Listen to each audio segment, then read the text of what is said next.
ঢুকে দেখো তো নতুন কোন ইভেন্ট এসেছে নাকি। ঠিক আছে স্যার, এখনই দেখছি। স্যার, গিটার বাজানো ইমোট এসেছে। বর্তমানে গেরিনা যে পরিমাণে ইভেন্ট দেয় সেই পরিমাণে একটা ডায়রিয়া রোগী টয়লেটেও যায় না। আপনি একদম ঠিক কথা বলছেন। হয়েছে, তোমার আর তেল মারা লাগবে না। অভিজিৎ ফটাফট স্পিন মেরে ইমোটটা বের করে ফেলো তো। স্যার আমি কেন, আপনি নিজেই তো স্পিন মারতে পারেন। আরে তুমি জানো না কিছু মানুষ টয়লেটে যে বিড়ি না খাইলে যেমন তাদের হাগা বের হয় না, তেমনি তুমি যদি ইভেন্টে স্পিন না মারো তাহলে আমার কোনো ইভেন্ট বের হয় না।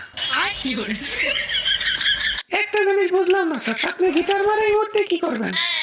আরে ইমোটটা বের করে আমি দেবো সোশ্যালে যে ইমোটটা দেবো আর গান করবো, গান করে করে মেয়েদের আমার প্রতি আকৃষ্ট করবো, এরপরে একটাকে ডুয়ো বানিয়ে ফেলবো। এখন তুমি বেশি কথা না বাড়ি স্পিন মারো।